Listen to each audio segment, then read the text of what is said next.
ଗୁଣପୁର ସହରର ଲକ୍ଷ୍ମଣ ଢେପ ସାହି ଏବଂ ପାନିଆକଟା ଢେପ ସାହିରେ ମା ଗ୍ରାମଦେବୀଙ୍କ ଘଟ ପର୍ବ।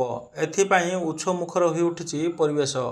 ରାୟଗଡ଼ା ଜିଲ୍ଲା ଗୁଣପୁର ସହରର ଲକ୍ଷ୍ମଣ ଢେପ ସାହି ଏବେ ଉତ୍ସବମୁଖର ହୋଇଉଠିଛି।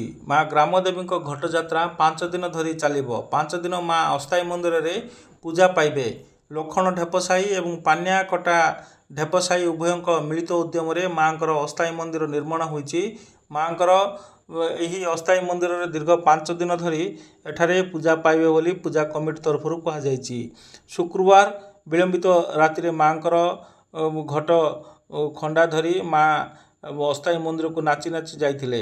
ତେବେ ଆଜି ଶନିବାର ଦିନସାରା ଏଠାରେ ଉତ୍ସବମୁଖର ହୋଇଥିଲା। ବିଭିନ୍ନ ସାଂସ୍କୃତିକ କାର୍ଯ୍ୟକ୍ରମ ମଧ୍ୟ ଅନୁଷ୍ଠିତ ହୋଇଥିଲା। ଆଜି ସନ୍ଧ୍ୟା ରାତି 8ଟାରୁ ବର୍ତ୍ତମାନ ଆୟପ୍ପା କମିଟି ତରଫରୁ ଭଜନ ସମାରୋହ କାର୍ଯ୍ୟକ୍ରମ ଜାରି ରହିଛି। ତେବେ ମା ଏଠାରେ 5 ଦିନ ରହିବେ। ଏଥିପାଇଁ ସମସ୍ତ ପ୍ରକାର ସାଂସ୍କୃତିକ କାର୍ଯ୍ୟକ୍ରମ ଅନୁଷ୍ଠିତ ହେବ। ସମସ୍ତ ପ୍ରକାର ମାନସିକଧାରୀମାନେ ଏଠାରେ ମାଙ୍କୁ ଦର୍ଶନ କରିବେ ଏବଂ କୃପା ଲାଭ କରିବା ପାଇଁ ବର୍ତ୍ତମାନ ଅସ୍ଥାୟୀ ମନ୍ଦିରକୁ ପହଞ୍ଚିବେ। ତେବେ ଲକ୍ଷ୍ମଣ ଢେପ ସାହି ଏବଂ ପାନିଆକଟା ଢେପ ସାହିର ସମସ୍ତ ପରିବାରଙ୍କ ସଦସ୍ୟମାନେ ଦୂରଦୂରାନ୍ତରେ ଥିବା ପୁଅ ବୋହୂ ଝିଅ ଜ୍ୱାଇଁ ସମସ୍ତେ ଘରକୁ ପହଞ୍ଚୁଛନ୍ତି। ମାଙ୍କୁ ଦର୍ଶନ କରିବା ସକାଶେ କୃପା ଲାଭ କରିବା ପାଇଁ ସମସ୍ତ ପ୍ରକାର ଦର୍ଶନ କରିବା ସକାଶେ ଏଠାରେ ପହଞ୍ଚୁଛନ୍ତି ଏବଂ ଗହଳି ମଧ୍ୟ ପ୍ରବଳ ଭିଡ଼ ଦେଖିବାକୁ ମିଳିଲାଣି।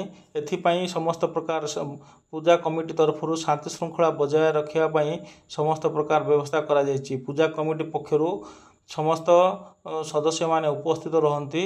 ତେବେ ସନ୍ଧ୍ୟା ସମୟରେ ମାଙ୍କର ଘଟ ପ୍ରତି ସାହି ଗଳିକନ୍ଦି ଉଭୟ ପାନିଆକଟା ଢେପ ସାହି ଏବଂ ଲକ୍ଷ୍ମଣ ଢେପ ସାହିର ଘର ଘରକୁ ବୁଲିବେ। ମା ପୂଜା ପାଇବେ।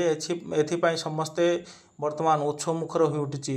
ତେବେ ବର୍ତ୍ତମାନ ଆଜି ସନ୍ଧ୍ୟା 8ଟା ସମୟରୁ ବର୍ତ୍ତମାନ ଭଜନ ସମାରୋହ ଜାରି ରହିଛି।